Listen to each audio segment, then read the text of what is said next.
hilang guys. Hilang, pemuda tu hilang, tak ada di pandangan mata.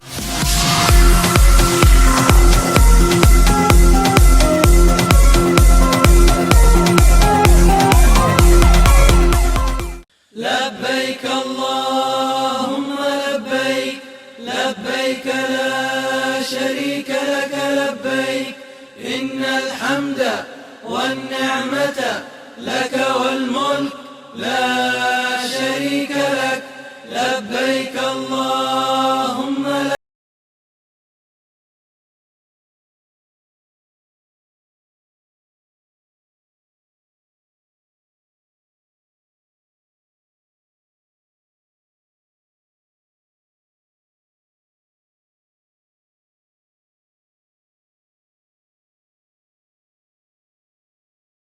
Hai guys, Assalamualaikum warahmatullahi wabarakatuh. Kembali lagi bersama dengan aku, Mr. H Channel. Kau nak tengok belum video tadi? Di mana satu video dan beberapa keping gambar menunjukkan suasana di Mekah ketika ini. Suasana menunjukkan para jemaah haji sedang melakukan tawaf dan sa'i dan sebagainya. Jadi sebelum aku mulakan tajuk kita pada hari ini, apa pendapat korang tentang gambar dan video tadi? Apa yang korang rasa dan pendapat korang tentang suasana haji pada tahun 2020 ni?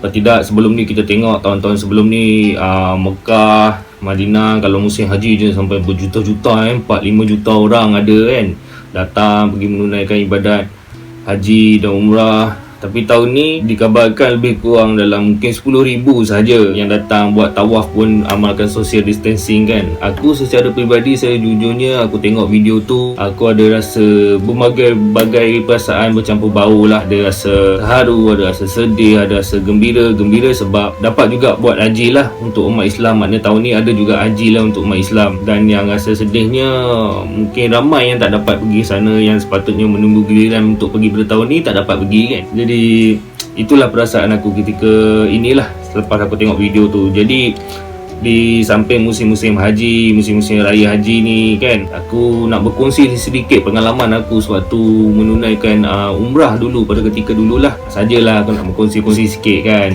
Dipendekkan cerita, aku pernah menunaikan umrah dengan keluarga aku pada tahun 2009, iaitu pada 11 tahun yang lepas. Waktu tu aku study lagi student di MMU Melaka. Aku nak dekat final exam sebenarnya. Aku pergi umrah 2 minggu kan. Jadi dah dekat final exam tu lebih kurang 3 minggu.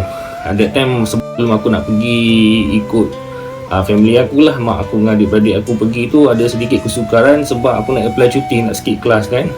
Biasalah ujung-ujung kelas, ujung-ujung SEM ni ada study week lah, ada lecturer nak bagi tips lah. Jadi bila kau skip 2 minggu, risau juga kan nak pergi exam nanti kan, takut tak tahu apa kan. Tapi dipendekkan cerita, akhirnya senang lah permohonan aku untuk minta cuti di umrah tu diluluskan kan. So kita orang pun bertolak pergi ke KLIA dan kita orang menumpang di rumah makcik aku di Sepang, di Dengkil Sepang. Dan peristiwa pertama keajaiban berlaku pada malam tu, di mana aku dan keluarga aku sebenarnya di Masjid Besi Putrajaya. Jadi peristiwa pertama berlaku pada diri aku lah, iaitu bila lepas sembahyang isyak tu, sembahyang isyak berjemaah kat masjid tu, aku sesat. Aku tak dapat jalan keluar, aku tak jumpa jalan keluar guys. Seriously, aku tak dapat jalan keluar. Lebih kurang 15 ke 20 minit. Lama tau guys. Kalau korang sesat, 15 minit 20 minit adalah tempoh yang sangat lama. Naik turun belah kiri toilet tandas, naik turun belah kiri belah kanan tempat ambil semayang, dan kau pusing, kau tak dapat keluar. Rasa lebih 20 minit rasanya lah. Jadi bila lama-lama aku istighfar dan sebagainya, aku panik juga. Lala biar aku keluar, memang aku seperti ada jangka, keluarga aku telah menunggu di luar. Boleh tanya, rupanya aku sesat kan. Itu pengalaman pertama lah. Jadi keesokannya harinya kita bertolak ke menunaikan umrah lah. Dan di KLIA naik sampai di Muscat Oman sebagai transit. Dekat Muscat Oman kita stay sana dalam 1-2 jam sebenarnya. Lepas tu daripada Muscat Oman kita terus ke Jeddah. Sampai Jeddah kita orang sampai malam. So daripada Jeddah tu sampai turun naik bas terus ke Madinah. Malam tu juga stop tidur ke tak ada. Jadi terus ke Madinah, dan sampai Madinah satu keajaiban pertama, iaitu daripada jauh tanah Arab ni guys, dia rata kan, putih je kan. Kalau bukit-bukit dia pun tak macam bukit kita, tanah dia rata kan. Jadi daripada jauh kau dah nampak Masjidil Nabawi lah. Memang cantik lah, kalau putih cantik, tempat Nabi SAW kan. Jadi di Madinah tu dipendekkan cerita, kita orang semayang semua. Dan satu hari aku nak cerita, kita orang dapat solat di Raudah lah pada waktu subuh, dan selepasnya menziarahi makam Nabi Muhammad SAW. Jadi rasa terharu di situ dapat bertemu dengan Nabi Muhammad SAW. Dan Nabi Muhammad SAW cakap pun, siapa yang menziarah baginda sewaktu baginda telah meninggal dunia, sama seperti siapa yang menziarah baginda sewaktu baginda hidup. Jadi itulah aku boleh dapat bayangkan yang seolah-olah baginda duduk di depan kami kan. Cuma kita tak nampak dia, tapi dia nampak kita. Dan hadis tu hadis sahih kan, dia cakap macam tu. Jadi kita bagi salam, terharu dan sebagainya. Dan selepasnya keluar daripada pintu sebelah tu nampak perkuburan Baqi lah. Perkuburan Baqi ni dia seluas-luas mata memandang guys. Dia macam satu timbunan pasir yang beralun, tapi dia bukan bukit, pasir putih. Kau di sini sampai ke ujung-ujung sana memang seluas-luas mata memandang. Dan tak ada batu nisan, dia cuma letak batu seketul lebih kurang besar macam ni. Itu perkuburan Baqi lah. Dan perkuburan Baqi ni pun istimewanya Nabi pun dah doa lah untuk kesejahteraan dan dijamin syurga Orang kata dikebumikan di kuburan Baqi ni lah, diampunkan dosa dan sebagainya. Okey, habis cerita di Madinah. Dan lepas tu di Madinah tu lebih kurang 8 hari sebab pergi umrah 2 minggu kan, 14 hari. Di Madinah tu lebih kurang 9 hari, 8 hari macam tu lah. Lepas tu kita orang terus bertolak ke Mekah. Jadi Mekah ni inilah first time nak buat umrah lah. Jadi berhenti di Miqat. Sampai Mekah daripada Madinah sampai Mekah pun sebenarnya malam juga. Sampai Mekah malam. Jadi boleh katakan kita pada awal kita orang sampai ke tanah Arab Saudi ni malam semua malam je. Daripada sampai Jeddah malam, sampai Madinah malam, sampai ke Mekah pun malam juga. Jadi Mekah malam lepas waktu Isyak dah pakai ihram semua di Miqat, sampai ke Masjidil Haram. First time sekali dia punya security guard tu welcome kami lah kita orang kan. Haji welcome, masuk. Dia ada sikit-sikit faham bahasa Melayu. Dia tengok muka-muka Asia, Malaysia, Indonesia ni dia cakap bahasa Melayu. Diorang boleh faham lah. Lepas tu masuk dalam keajaiban pertama, iaitu masa tu tak nampak Kaabah lagi. Sebab Masjidil Haram dia bentuk dia macam, kau mula kat bawah tu naik tangga sikit, tu macam ni, lepas tu macam turun sikit. Jadi Masjidil Kaabah tu di bawah macam tu kan. Jadi kalau kau naik kat atas ni, kat belah sini kau tak nampak lah kan, dengan orang ramai apa semua kan. Bila naik semayang sunat apa semua, sembahyang tu masjid terus ke depan. First time in my life guys, aku nak berkongsi pada orang satu pengalaman yang paling indah yang pernah aku nampak dalam hidup aku, iaitu melihat Kaabah guys. Sangat cantik. Dia hanyalah bangunan batu 4 segi yang berbalak dengan kain hitam, kain kiswah, tapi dia sangat istimewa guys. That time aku rasa macam tersentak hati aku bahawa selama ni kau tengok kat TV je kan, azan di TV nampak Kaabah dan sebagainya, tapi this time nampak depan mata korang guys. Jadi macam tak percaya, rasa bersyukur sangat-sangat sebab rasa macam diri ni penuh dengan dosa, dengan kesilapan sebagai manusia, tapi Allah tetap menjemput kita ke sana kan. Jadi tetamu dia kan. Jadi Alhamdulillah guys, aku dalam video ni aku selit-selit juga mendoakan kepada korang yang tengok agar yang mana belum pernah sampai ke Mekah, baik naik ke umrah atau haji, agar korang segera dijemput menjadi tetamu Allah lah di sana kan. Dan dalam video ni juga aku akan selitkan slideshow gambar aku sepanjang menunaikan umrah di sana lah. That time memang aku bujang lagi, semua adik-beradik kita orang bujang lagi, belum kahwin lah. Okay, so aku sambung cerita. Lepas nampak Kaabah tu, kita orang terus buat tawaf lah. Jadi buat tawaf 7 kali. Jadi lepas tu pergi ke Safa Marwah buat sa'i Buat sa'i ni pun sebagai lambang syiar Islam di mana Siti Hajar dan Nabi Ismail dikabarkan berulang-alik Nabi Ismail lalas hentak kaki dia di tanah tu, terpancur ni mata air Zam-Zam. Di situlah air Zam-Zam mula terbit sehingga kita semua dapat minum sehingga sekarang, sehingga hari kiamat. Jadi lepas tu duduk di hotel di Mekah. Sebenarnya hotel di Mekah ni satu bilik 4 orang. Macam aku pergi 6 orang satu keluarga, 2 orang mak aku perempuan dengan adik aku perempuan. Jadi ada 4 orang lelaki. Mak aku dengan adik perempuan aku dengan 2 orang adik lelaki aku duduk sekali. Jadi aku dengan adik lelaki aku lagi seorang duduk dengan 2 orang pakcik. Jadi satu bilik 4 orang. Minta maaf kan kalau complicated sikit penerangan tu. Ini harap korang faham. Jadi dipendekkan cerita, macam biasalah pergi masjid, pergi solat waktu setiap malam. Dan pada satu hari tu kita orang lepas sembahyang Isyak balik ke hotel. Pakcik seorang aku punya roommate tu tak balik. Jadi that time ustaz pun dah tanyalah, ustaz yang lead kita orang punya rombongan jemaah dah tanya mana pakcik ni tak balik. Oh, jadi mungkin dia beriktikaf ke dalam masjid kan, dia mulai ke sebagainya kan. Jadi kita orang sangka baik. Dan sampai pada subuhnya esok pun tak balik juga. Sampai lepas subuh pun tak jumpa juga. Sampai masuk hotel, lepas subuh kita orang balik hotel untuk breakfast sarapan. Lepas tu aku dengan adik aku berniat nak keluar, nak cukur kepala lah kan, lepas buat umrah kan, nak botak kepala lah. Dan tu ada barber shop kat dekat kawasan situ. Jadi nak keluar dengan adik aku tu, kat sini ada satu keajaiban gila-gila punya. Aku cakap dalam hidup aku berlaku sampai sekarang aku ingat. Dia ada satu macam lapangan antara hotel Masjidil Haram, kiri kanan ni kedai. So jalan kat tengah ni lapangan lah. Besar jalan ni, kau bayangkan macam 4 lane 4 lane jalan raya, 4 lane jalan raya. Jadi 4-4. Jadi besar lah macam highway kan, 4-4. Jadi dia bukan jalan kereta ke apa. Kereta motor sikit-sikit tu boleh lah. Tapi dia macam tempat jemaah nak buat laluan daripada hotel ke Mekah lah. So kedai waktu tu belah sini buka, belah sini kedai dia tak buka lagi. Dia macam kawasan hotel yang belum siap lah. Tapi sebelah sini ada kedai, tapi kedai macam kedai potong rambut, bukan kedai apa pun. Kedai lebih kedai potong rambut, kedai handphone sikit. Orang tak ramai. Dia waktu tu aku dengan adik aku jalan terserempak guys, dengan pakcik yang tak balik malam tadi. Itu roommate aku. Dia sebenarnya datang buat umrah dengan isteri beliau, 2 orang.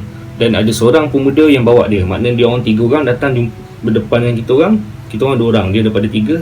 Jumpa macam ni lah, berdepan. Dia daripada Masjidil Haram, kita orang pada hotel. Jumpa di tengah-tengah lapangan tu, memang tak ada siapa kat kawasan tu. Kalau ada pun orang lain tu pun jauh seorang sana. Kalau ada pun sana jauh 2 orang. Memang tengah-tengah. Jadi aku pun terkejut lah. Sempat pakcik, semalam ustaz semua panggil tanya kan, mana pakcik tak balik apa semua kan. Itu semua rupanya dia sesat guys. Dia sesat dengan muka dia yang serabut, dengan muka dia yang kusut lah. Dengan dia tak tidur malam tadi. Dia cakap macam tu lah. Dia kata sepanjang malam dia tak tidur. Dia cari jalan keluar, tak jumpa dia dengan isteri dia kan. Lepas tu memang nampak dia pergi, dia pakai slipper. Balik tu jumpa kita orang tengah-tengah tu tak pakai slipper. Ya Allah lah, memang nampak serabut lah. Lepas tu aku pun cakap lah, tak apalah pakcik, ustaz pun tengah cari macam nanti kita bawa pergi hotel lah. Aku pun macam macam ni je lah kan. Okey, tak apalah pakcik, ustaz pun tengah cari, kita bawa pergi hotel lah. Macam tu lah. Aku pusing 1-2 second je. Okey lah.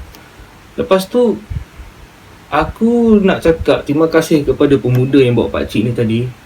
Hilang guys. Hilang. Pemuda tu hilang. Tak ada di pandangan mata. Aku sedar, adik aku sedar pakcik ni mungkin tak perasan. Sebab dia memang mungkin dia fikir nak balik hotel je kan. Dia pun tak perasan. Hilang guys.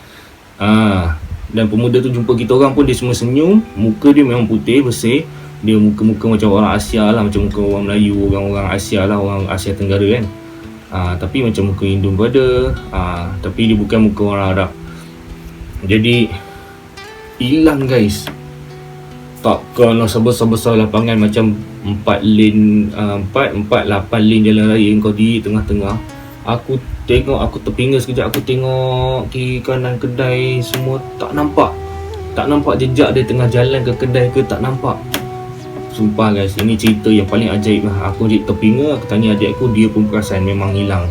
Dia pun perasan. Jadi kalau aku seorang je perasan mungkin pelik kan. Mungkin adik aku cakap ada kat kedai tu, maknanya benda tu aku seorang je perasan, ni dengan adik aku pun perasan. Jadi aku fikir tak apalah, bawa pakcik ni balik hotel dulu lah. Hantar pakcik ni ke hotel, lepas tu keluar balik. Memang kita orang cari pun dia tu memang tak ada hilang. Dekat tempat tu memang kalau kau diri tengah-tengah tu kau boleh nampak memang siapa duduk ujung. Walaupun dia besar tapi kau tahulah. Jadi macam takkanlah aku pusing sekejap 1-2 second dia dah boleh sampai patah balik Masjidil Haram. Jauh tu belakang tu ada lebih kurang dalam 300 meter lah. 300 meter. Jadi takkanlah patah balik. Kalau pergi ke kedai tepi ni pun kurang-kurangnya 10 saat juga. Kalau berjalan kita kira dah nampak orang dah berjalan. Ni takkan aku pusing Ustaz. Okeylah jumpa Ustaz. Lepas tu aku nak cakap okey terima kasih. Aku baru nak cakap terima kasih, dia dah hilang. Jadi Allah alam siapakah yang diutuskan Allah Ta'ala untuk menghantar pakcik tu jumpa kita orang. Allah alam ni kau kat Mekah kuasa Allah Ta'ala. Jadi seterusnya, keajaiban yang seterusnya iaitu adik aku, pengalaman adik aku. Dia masuk tengah tunggu solat, nak menunaikan solat lah, dah lepas azan. Jadi dia duduk dekat Mekah ni kan. Kau akan jumpa macam-macam jenis orang seluruh dunia kan. Mak Saleh apa semua ada lah. Arab. Jadi adik aku tergerak dalam hati dia. Semua orang ada ni, maksudnya Mak Saleh, anak Niga semua ada. Tak nampak Cina pun. Dia cakap tak nampak Cina pun. Jadi dia tergerak dalam hati dia. Elok dia pusing Cina lalu, guys, sebelah dia tengah duduk. Elok Cina lalu melintasi dia. Cina tu jalan lah berdiri. Jadi kuasa Allah Ta'ala lah satu keajaiban ni. Walaupun kau tergerak di hati ke, Allah Ta'ala dengar powerfulnya tanah suci ni, baik Masjid Nabawi ataupun Masjidil Haram. So itulah pengalaman keajaiban aku di Mekah, di Madinah waktu menunaikan umrah 11 tahun yang lepas. Jadi aku mendoakan semoga kita semua, korang semua yang mana dah pergi atau belum pergi, semua dapat menunaikan umrah dan dapat menikmati apa yang aku pernah menikmati sebelum ni. Betapa seronok sampai sana. Mencuti seluruh dunia semua seronok, guys. Seronok, guys. Cuma ni sampai Mekah umrah ni satu keseronokan lain juga kan. Tempat yang ialah tempat Nabi kita berjuang menegakkan Islam dan sebagainya. Okay, guys. Jadi bila aku balik ke Malaysia, aku memang agak sedikit risau. Aku dah skip kelas 2 minggu. Alhamdulillah, semester pada waktu tu aku pass lulus semua. Walaupun aku tak skor kau tapi aku pass lulus semua. Jadi itu kuasa Allah Ta'ala jugalah. Jadi itu, guys, cerita aku. Musim Haji 2020 pun sedang berlangsung. Jadi semoga kita semua dikurniakan afiah, rahmat daripada Allah Ta'ala, dikurniakan rezeki berparuah, kesihatan yang berpanjangan hendaknya ya. Sama-sama kita berdoa. Aku berdoakan untuk korang dan korang doakan untuk aku. Semoga YouTube aku ni berjaya kan, menjadi YouTube yang berjaya dan aku boleh buat konten-konten yang bagus lagi pada masa akan datang. Teruskan support, like, subscribe and share, guys. Assalamualaikum warahmatullahi wabarakatuh.